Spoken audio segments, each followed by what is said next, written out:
here in northern Minnesota. We just had a frost last night, just a light frost, but my Jerusalem artichokes are doing great. They have a little yellow flower on top, looking like a sunflower. We're just talking about the Gospel of Thomas, and I'm recapping it now from, this is James Robinson's volume. The first 7 sayings, as we know, talk about the going within and experiencing the divine love. That results as you go on in your spiritual life into the sense of the higher self that grows like a fire and becomes a freeing experience and an ecstatic experience. The next 7 sayings say how it's not really something that's materialized into a person, place, or thing, but it's an ecstatic experience going on from that to the next 7 sayings. It radiates into your fellow human being and becomes a cosmic consciousness. And it radiates so that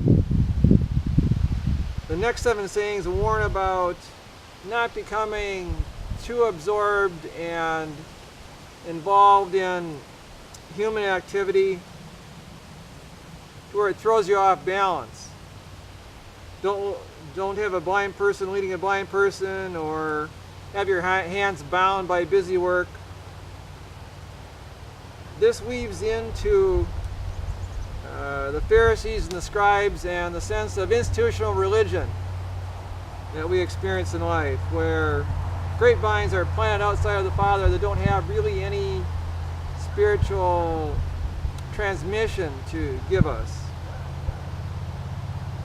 So become passers-by in a lot of these conflicts and divisions.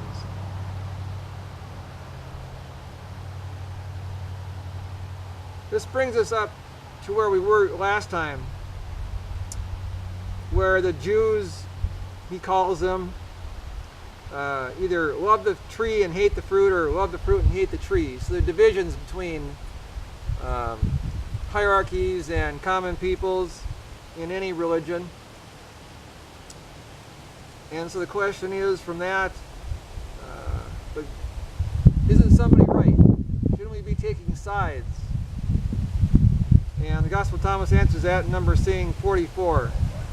Jesus said, "Whoever blasphemes against the Father will be forgiven, and whoever blasphemes against the Son will be forgiven, but whoever blasphemes against the Holy Spirit will not be forgiven either on earth or in heaven." So in some sense, the Holy Spirit is a different order of problem for us to look at. Blaspheming the Father and the Son really relates to ideology, to our thought process. We can be wrong about theology. We can be wrong about lots of things, and these can be forgiven. But somehow the Holy Spirit that embodies, that is the spirit of the universe, blaspheming against that cannot be forgiven in earth or in heaven. So I have this milkweed right here, and can be considered a weed. It can be troublesome to have in hay fields or in gardens, or where we like things nice and pretty.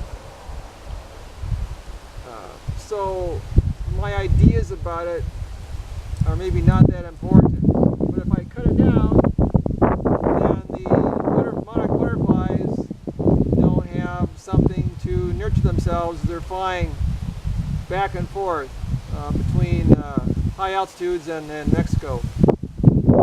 So I kind of violate the Holy Spirit of the butterfly. And that's the thing about the violating the Holy Spirit. It involves actions, violence. And we know this from the next saying, which affirms that. Saying 45, Jesus says, "Grapes are not harvested from thorns, nor are figs gathered from thistles, for they do not produce fruit, A good man brings forth good from his storehouse, an evil man brings forth evil things from his evil storehouse, which is in his heart, and says evil things. For out of the abundance of the heart he brings forth evil things. So it's not confusing ideas or wrong ideas or bad theologies that's the problem. It's really the actions that come from the heart, the words, the violence that Jesus is really talking about here. And so the normal question from that would be, well, okay, so we should be good people, we should go out and do good things, we should say and do good things.